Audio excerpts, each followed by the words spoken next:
नमस्कार, आप देख रहे हैं आर्यन न्यूज। मैं हूं आपके साथ पल्लवी सिंह।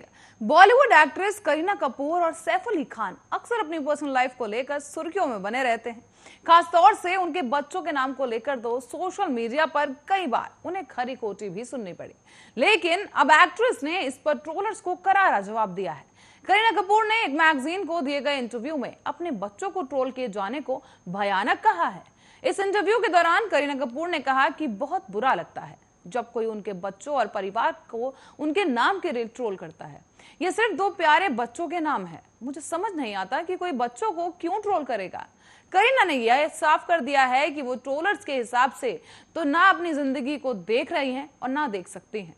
इंटरव्यू के दौरान करीना ने यह भी कहा कि सच कहूं तो ये सिर्फ नाम है। उन्हें तैमूर और जहांगीर नाम पसंद आए थे।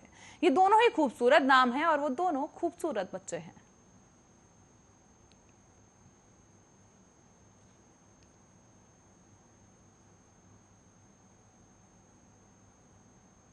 और बॉलीवुड अभिनेत्री कंगना रनौत इन दिनों अपनी फिल्म थलाइवी को लेकर खूब सुर्खियों में है। फिल्म में कंगना ने फिल्मों से राजनीति तक का बड़ा नाम रही तमिलनाडु की दिवंगत मुख्यमंत्री जयललिता का किरदार निभाया है। ऐसे में अब कंगना ने अपनी राजनीति पारी शुरू करने को लेकर भी बहुत बड़ा इशारा किया है। हालांकि कंगना ने सीधे तौर पर राजनीति में एंट्री की बात नहीं कही, लेकिन उनके जो रिएक्शंस रहे वो काफी ज्यादा एक्साइटमेंट वाले रहे। और साथ ही आपको बता दें कि वो अपने रिएक्शन से काफी खुश नजर आई और साफ दिखाई दिया कि वो थलाइवी को लेकर जितनी उत्साहित हैं वो आने वाले समय में राजनीति में भी अपना कदम रख सकती हैं। बताते चलें कि थलाइवी की रिलीज से पहले जब एक प्रेस कॉन्फ्रेंस के दौरान उनसे पूछा गया कि क्या ये फिल्म किसी भी तरह से उनके राजनीति में आने का रास्ता है, तो उन्होंने अपने मन की बात कह डाली।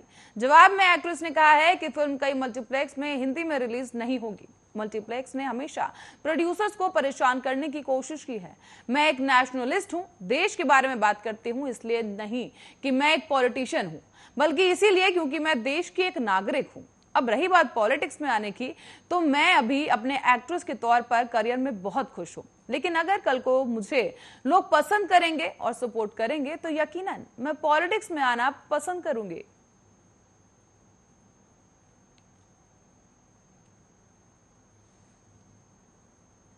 और बंगाली फिल्मों की प्रचलित अभिनेत्री और पॉलिटिशियन नुसरत जहां अपने बेटे के जन्म के बाद पहली बार पब्लिक रिएक्शन देती हुई नजर आई हैं। बताते चलें कि हाल ही में नुसरत जहां एक पब्लिक फंक्शन में नजर आई थी।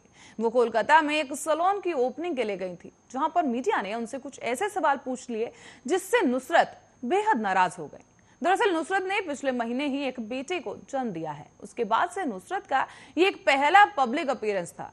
सैलून की ओपनिंग के समय किसी ने उनसे उनके पार्टनर के बारे में सवाल पूछा तो नुसरत ने तीखा जवाब दे दिया और कहा कि ये बहुत ही भद्दा सवाल है जो किसी भी महिला के चरित्र पर काला दाग लगाता है। बच्चे के पिता कौन है? तो मैं बता दूं कि बच्चे के पिता जानते हैं कि बच्चे के पिता कौन है। हम साथ में बहुत ही अच्छे समय बिता रहे हैं और माता पिता बनने के सुख को जी रहे हैं। मैं और यश दोनों ही बहुत खुश हैं।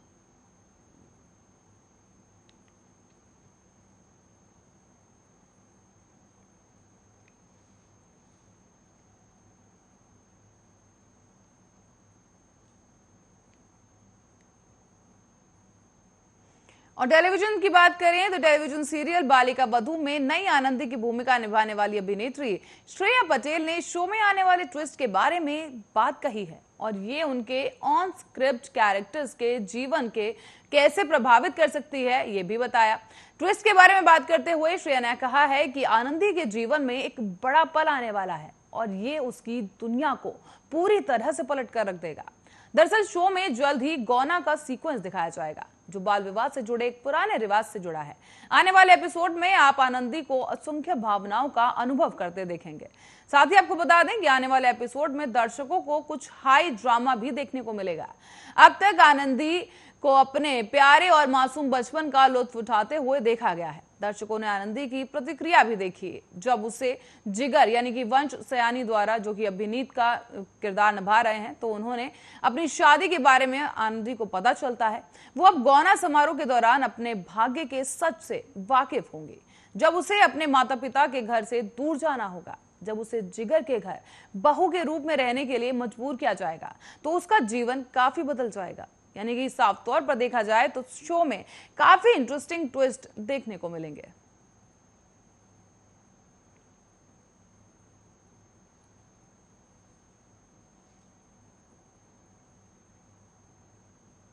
और अब आपको बता दें मंदिरा बेदी के बारे में। तो मंदिरा बेदी पति राज कौशल के निधन के बाद उबरने की कोशिश कर रही हैं और गुरुवार को उन्होंने सोशल मीडिया पर एक पोस्ट के जरिए सिल्वर लाइनिंग और पॉजिटिविटी को लेकर बात की।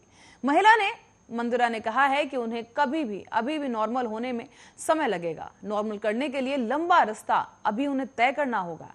मंदिरा बेदी ने इसके साथ ही अपनी जिम की एक फोटो भी शेयर की। दरअसल कुछ ही महीनों पहले मंदिरा बेदी के पति राज कौशल का हार्ट अटैक की वजह से निधन हो गया था।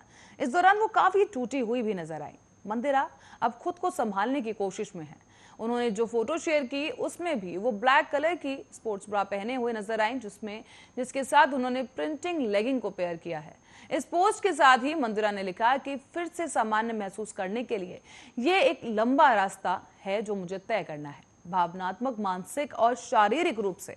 लेकिन मैं हर सुबह पूरी पॉजिटिविटी को लेकर उस उद्देश्य से जागती हूँ और लक्ष्य रखती हूँ कि आप सभी का दिन शुभ होगा।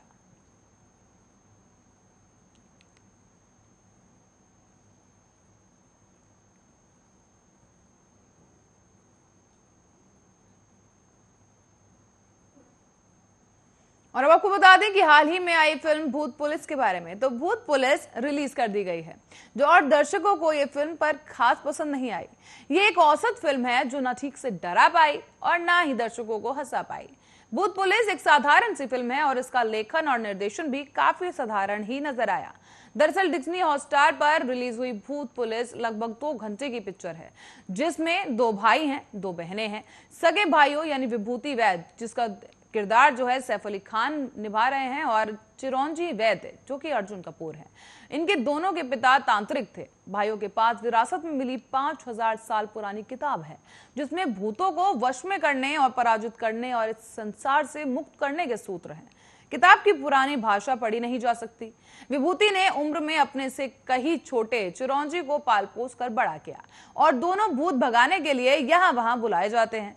अब फिल्म में इक्का दुक्का बैक स्टोरीज भी है लेकिन प्रभावित नहीं कर पा रही।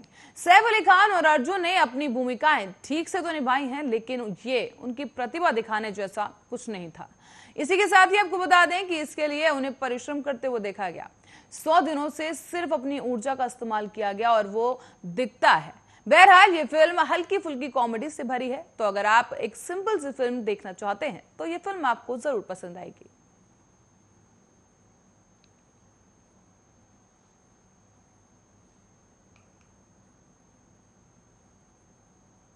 और हाल ही में एक्ट्रेस श्रद्धा कपूर अपने दोस्तों के साथ लंच करने के लिए पहुंची थी। दोस्तों को अलविदा कहते हुए उनके पास से एक बुजुर्ग शख्स आया और पैसे मांगने लगा, लेकिन उसके बाद से ही अब श्रद्धा ट्रोलर्स का शिकार हो गई है। क्यों हुआ ऐसा, तो आपको बता दें कि श्रद्धा ने बुजुर्ग पर ध्यान नहीं दिया और अपने दोस्तों से ही बातें करते रही। इस समय का वीडियो अब सामने आया है, जिसको देखने के बाद यूजर्स ने श्रद्धा कपूर को ट्रोल करना शुरू कर दिया है। श्रद्धा ने बुजुर्ग पर ध्यान नहीं दिया और अपने दोस्तों से ही वो बात करती रही। ये बात दर्शकों को और उनके फैंस को पसंद नहीं आई। इस समय का जो वीडियो है अब सामने आया है, जिसको देखने के बाद अब यूजर्स लगातार श्रद्धा कपूर को ट्रोल कर रहे हैं। इस मौके पर श्रद्धा कपूर के पास एक बड़ा सा बैग भी दिखाई दिया, जिसको लेकर लोग कमेंट कर रहे हैं। साथ ही कुछ यूजर्स ने यहां तक कह दिया कि श्रद्धा को बुजुर्ग की मदद करने पर शर्म आनी चाहिए। जिस तरीके से श्रद्धा ने उसे इग्नोर किया, श्रद्धा को शर्म आनी चाहिए। एक यूजर ने तो यह भी लिखा कि क्या करना इतने बड़े बैग का, अगर 10 रुपए नहीं दे सकते। तो वहीं एक अन्य ने लिखा है कि शर्म आनी चाहिए उन्हें। एक और यूजर ने लिखा, इतने करोड़ कमेंट हो, चाचा को एक खाने का पार्सल नहीं दिया जा सकता था क्या?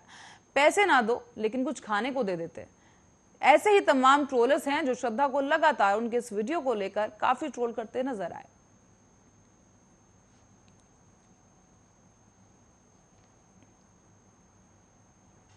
और अब बात करें मोनालिसा की, तो भोजपुरी एक्ट्रेस मोनालिसा अक्सर अपने फोटोशूट्स को लेकर लाइमलाइट बटोरती नजर आती हैं। उनकी फोटोज खूब पसंद भी की जाती हैं और हाल ही में अब उन्होंने एक बनारसी साड़ी में अपना नया लुक शेयर किया है। फोटोज में मोनालिसा बेहद ही खूबसूरत नजर आ रही हैं। उन्होंने तीज के फेस्टिवल के लिए ये लुक रखा था और फोटोज में वो लाल रंग की साड़ी में पोज देती नजर आई। बता दें कि मोनालिसा मांग में सिंदूर और गले में मंगलसूत्र और हाथ में चूड़ियां फ्लॉन्ट करती हुई दिखी। उन्होंने लाल लिपस्टिक बिंदी से अपना लुक कैरी किया। साथ ही मोनालिसा इस पूरे लुक में कहर ढाती हुई नजर आ रही है। दरअसल मोनालिसा की तस्वीरें तीज के मौके पर सामने आई हैं, जहां मोना ने फोटोज को शेयर करते हुए लिखा हैप्पी तीज टू ऑल। बताते चले कि हाल ही में मोनालिसा अपने पति के साथ मालदीव्स वेकेशंस पर भी गई थी। वेकेशन से उन्होंने काफी फोटो शेयर की। मोनालिसा ने बिकनी तक पहनी और इसकी फोटो भी शेयर की गई। लेकिन अब जिस तरीके से सीधा ये ट्रांसफॉर्मेशन उनका देखने को मिला है और अब वो सीधा साड़ी में जिस तरीके से मोना ने फोटोज पोस्ट की, फैंस को वो बेहद पसंद आ रही है।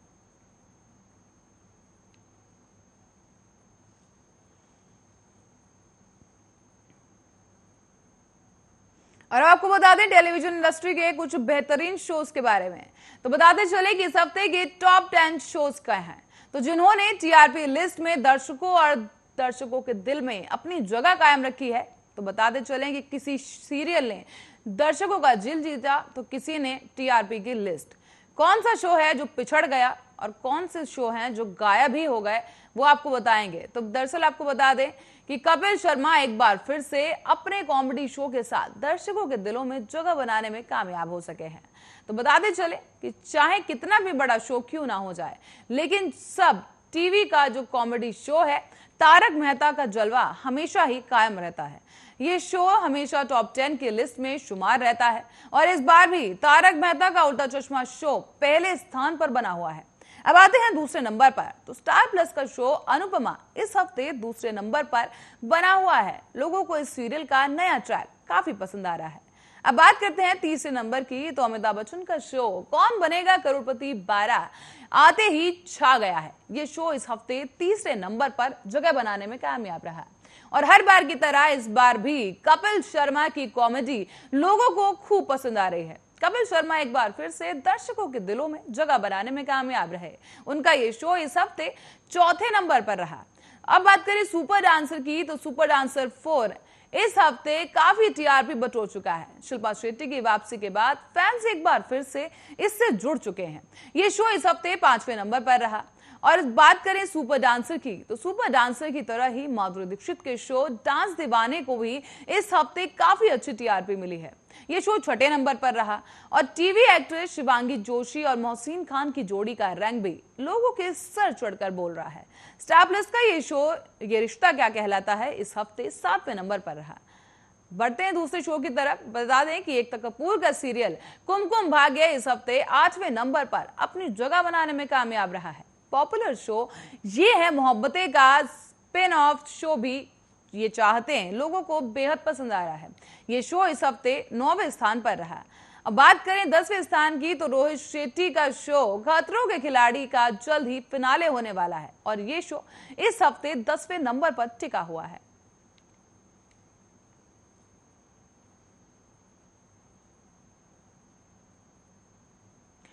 और रुक करेंगे अगली खबर की ओर, जहां आपको बता दें कि पाकिस्तानी एक्ट्रेस सबा कमर के खिलाफ पाकिस्तानी कोर्ट में अरेस्ट वारंट जारी कर दिया गया है। दरअसल लाहौर की एक ऐतिहासिक मस्जिद में डांस वीडियो शूट करने के आरोप में यह वारंट जारी किया गया है। दरअसल सबा कमर और सिंगर बिलाल सईद कोर्ट की कई सुनवाइयों में उपस्थित नहीं हुए, इसीलिए लाहौर की मजिस्ट्रियल कोर्ट ने जमानती वारंट जारी कर दिया है और अब कोर्ट ने सुनवाई के लिए 6 अक्टूबर तक के लिए सुनवाई को स्थगित कर दिया है। साथ ही आपको बता दें कि लाहौर पुलिस ने पिछले साल सबा कमर और बिलाल सईद के खिलाफ पाकिस्तान दंड संहिता की धारा 295 के तहत केस दर्ज किया था। दरअसल सबा और बिलाल पर डांस वीडियो शूट कर लाहौर की मस्जिद वजीर खान की कथित तौर पर अपवित्र करने का आरोप है। एफआईआर के अनुसार दोनों ही कलाकारों ने मस्जिद में एक डांस वीडियो शूट किया था, जिसे लेकर काफी विवाद हुआ था। पंजाब सरकार ने मस्जिद की पवित्रता के उल्लंघन में इन मामलों में 2 सीनियर ऑफिसर्स को भी बर्खास्त कर दिया था। साथ ही आपको बताते चले कि विवाद बढ़ने के बाद सबा कमर और बिलाल सईद ने इसके लिए माफी भी मांग ली थी। सबा ने सफाई देते हुए कहा था कि ये एक मैरिज सीन वाला म्यूजिक वीडियो था। इस शूट करते वक्त किसी भी तरह का प्लेबैक म्यूजिक का इस्तेमाल नहीं किया गया है और ना ही इसे म्यूजिक ट्रैक में एडिट किया गया है।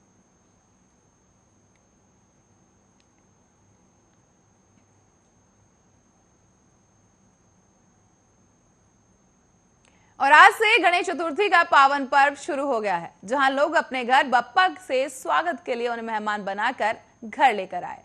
और आपको बता दें कि गणपति बप्पा की पूजा अर्चना भी लोग जोर शोर से कर रहे हैं। इसी बीच श्री सिद्ध महाकाली धाम में खैर मोहल्ले में देवी मंदिर में गणेश भगवान को खुद वहां के संस्थापक महेंद्र कुमार ने अपने हाथों से तैयार किया।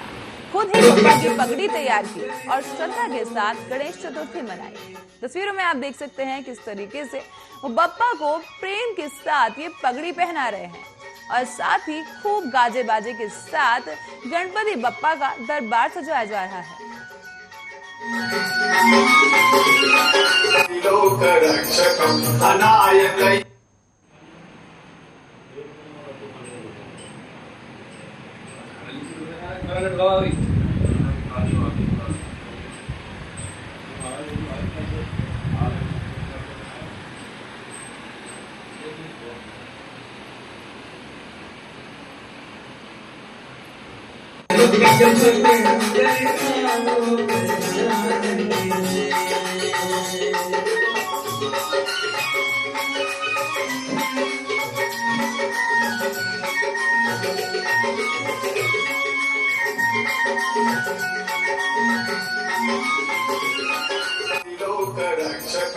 अनायकैकनायकं विनाशिते भदैत्यगतासुवासुनाशकिमां जय गणेश रक्ष माम्।